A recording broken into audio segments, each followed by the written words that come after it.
Yang ketiga, tidak boleh menggunakan pakaian berjahit. Ini bagi jemaah laki-laki. Yang keempat, tidak boleh menggunakan sepatu ataupun sandal yang sampai menutup mata kaki. Sebaiknya kita menggunakan sandal biasa. Yang kelima, kita tidak boleh menutup kepala seperti kopiah ataupun pakaian ihram kita ketika kita berada di atas kendaraan. Biasanya jemaah ketika capek dalam perjalanan bis, ini lupa kadang menutup kepala seperti ini dengan menggunakan pakaian ihram. Kemudian yang kelima, tidak boleh menutup muka ataupun menggunakan sarung tangan yang sampai menutup telapak tangan. Ini berlaku bagi jemaah perempuan. Yang keenam, tidak boleh bercumbu-cumbuan atau bersedap-sedapan. Ini bagi jemaah laki-laki yang berpasangan. Yang ketujuh, tidak boleh mencabut tumbuh-tumbuhan. Yang kedelapan, tidak boleh berkata-kata kotor atau bergosip. Yang kesembilan, tidak boleh menumpahkan darah. Dan yang kesepuluh, tidak boleh melaksanakan khitbah ataupun nikah ataupun menjadi saksi dalam pernikahan. Yang kesebelas, tidak boleh berburu hewan buruan di tanah haram. Yang ke-12, tidak boleh mengambil barang-barang ataupun benda-benda yang tercecer di tanah haram. Jemaah sekalian, inilah beberapa larangan ihram yang perlu diketahui. Kemudian jemaah sekalian, sekarang sebelum kita mempraktikkan daripada tata cara menggunakan pakaian ihram yang benar, maka sebelum kita menggunakan pakaian ihram, jemaah sekalian perlu ketahui sebelum kita mandi ihram, yang perlu kita ketahui adalah pertama kita bersihkan dulu, ya. Kita gunting kuku, ya, jari-jari kuku, ya. Kemudian kaki, ini perlu kita catut dengan catut kuku. Yang kemudian setelah itu kita catut, bersihkan, rapikan bulu ketiak maupun bulu kemaluan. Selanjutnya, setelah semuanya bersih, kemudian kita melaksanakan mandi ihram. Tata cara mandi ihram ini sama dengan tata cara kita mandi jenabah. Setelah bersih, sebelum kita menggunakan pakaian ihram, maka disunahkan kita menggunakan wangi-wangian. Ini sebaiknya menggunakan wangi-wangian yang tidak beralkohol. Ini wangi-wangian, ya, kita lulurkan seperti ini, seperti mandi lulur ke tubuh kita seperti ini, ya. Ini supaya apa? Supaya kita harum. Dan ini memakai wangi-wangian ini kita tidak menggunakannya di pakaian ihram, tapi justru di tubuh kita, ya. Wangi-wangian kita sapukan di seluruh sekujur tubuh kita. Ini tempat kita menggunakan wangi-wangian. Setelah kita menggunakan wangi-wangian, maka lalu kita berpakaian ihram. Ini pakaian ihram kita ada dua helai pakaian ihram yang kita praktikkan sekarang ini, ya. Jemaah sekalian, ini pakaian ihram untuk helai. Yang satu ini untuk digunakan di bagian bawah. Ini perhatikan, ya. Ini pakaian ihramnya cukup besar.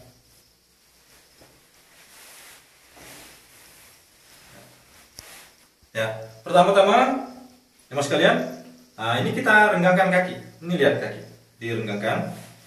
Kemudian ujung ihram yang sebelah kiri kita pegang seperti ini dan kita angkat, agak angkat sedikit. Kemudian ke arah kanan. Nah, ini diangkat supaya nanti rapi. Kemudian yang kanan dibawa ke sebelah kiri seperti ini. Nah, kemudian dilepas. Yang tadi ini dilepas. Kemudian ini diambil lagi, yang ujung ini diambil, diangkat sedikit, kemudian dimasukkan ke dalam. Ya, seperti ini. Nah, ini dilepas. Nah, kemudian ini yang diambil. Kemudian setelah ini ditarik seperti ini. Nah, ini kelihatan rapi. Seperti ini. Nah, kemudian kita gulung sedikit. Nah, ini hasilnya agak kencang. Walaupun kita tidak menggunakan ikat pinggang, ini insya Allah tidak akan terlepas seperti ini. Ya. Nah, kemudian kita perhatikan sebelah bawahnya. Ini kita menggunakan pakaian ihram di atas mata kaki, ataupun lebih sedikit seperti ini, antara betis dan mata kaki seperti ini. Ya. Nah, ini kelihatan hasilnya rapi karena tadi ujung-ujungnya telah ditarik ke atas. Jemaah sekalian, nah ini untuk pakaian ihram helai bagian bawah. Nah, kemudian jemaah sekalian, untuk yang kedua, helai yang kedua ini digunakan untuk sebelah atas seperti ini. Ya.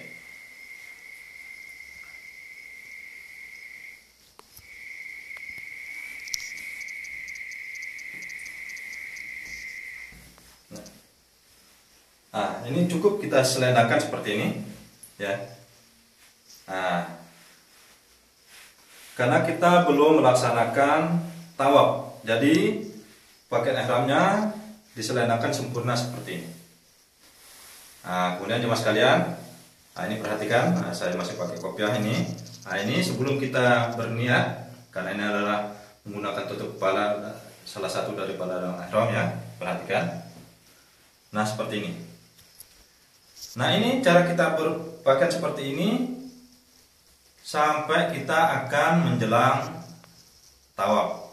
Nah, ketika kita sudah sampai ya di Mekah ataupun kita sudah berada di hotel dan kita akan melaksanakan tawaf, nah, kemudian pakaian ihram kita rubah posisi seperti ini. Ya. Nah, kita selendangkan ke sebelah bahu kiri. Maaf jemaah sekalian, nah, lihat saya masih pakai pakaian baju, karena kalau saya tidak pakai baju rasanya tidak sopan. Nah, maka untuk prakteknya seperti ini.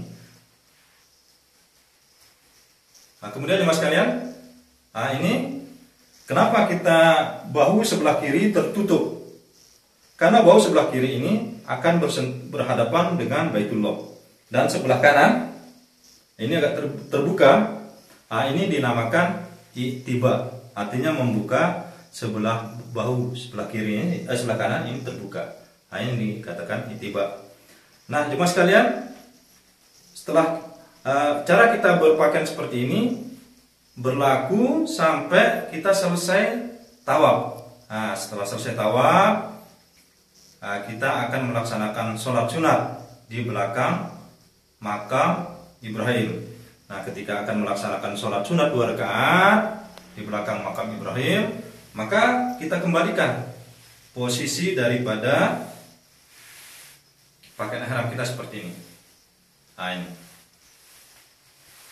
Nah, ini cara kita berpakaian seperti ini berlaku ketika sholat sunat maupun ketika kita akan sa'i dari bukit Safa dan Marwah sampai kita tahallul, yaitu bercukur. Jemaah sekalian, beginilah tata cara kita menggunakan pakaian ihram. Kemudian saya ulangi sekali lagi ya, untuk lebih jelasnya, perlu diperhatikan sekali lagi jemaah sekalian ya. Perhatikan jemaah sekalian tata cara kita menggunakan pakaian ihram ya. Yang pertama, kaki dulu direnggangkan seperti ini ya. Kaki dulu direnggangkan. Nah, kemudian kita ambil ujung ihram seperti ini ya. Kemudian kita tarik ke arah kiri, kanan maksudnya. Kemudian diangkat ke atas sedikit ujung ihram diangkat. Nah, kemudian yang kanan kita bawa ke kiri begini. Nah, kemudian ujung ini, ujung ihram sebelah kiri kita tarik ke atas sedikit lagi. Kemudian kita lipat masuk ke dalam seperti ini ya. Nah, setelah ini kita lepas. Nah, dan ini yang kanan kita ambil dengan tangan kiri. Tangan kanan ini kemudian mengambil yang tengah ini seperti ini. Nah, seperti ini ditarik. Nah, seperti ini. Nah, setelah kita tarik cukup kuat ya. Kemudian kita gulung ke bawah.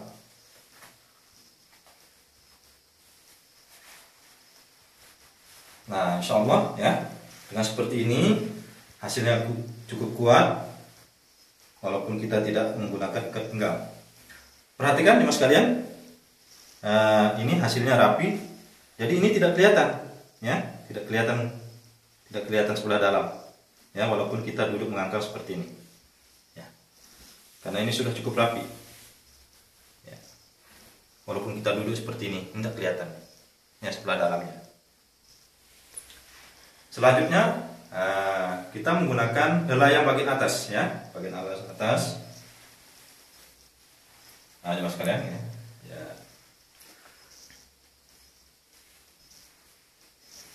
Nah, ini kita selendangkan seperti ini ya. Sebelum kita melaksanakan daripada tawaf, ketika kita melakukan pakaian ihram dari mikot, maka kita cukup sempurnakan berpakaian ihramnya seperti ini. Nah, seperti orang berselimut seperti ini. Nah, ini nanti posisi pakaian ihram seperti ini kita akan rubah. Ketika kita akan menjelang tawaf. Nah, ini perhatikan, kita akan merubahnya seperti ini. Yang bahu kanan ini dibuka, yang sebelah kiri ditutup. Nah, ini diselendangkan ke bahu yang sebelah kiri. Mas sekalian, ini kenapa tertutup? Karena ini nanti akan berhadapan dengan Baitullah. Bahu yang sebelah kiri, yang sebelah kanan tidak. Nah, ini terbuka. Nah, ini dikatakan ittiba. Ya. Mas sekalian, ketika kita sudah selesai daripada tawaf, maka kita akan melaksanakan sholat sunat 2 rakaat di belakang makam Ibrahim. Ketika akan menjelang sholat sunat, maka pakaian ihram ini kembali lagi, ya. Kita selendangkan seperti ini, sempurnakan seperti ini, tutup semuanya.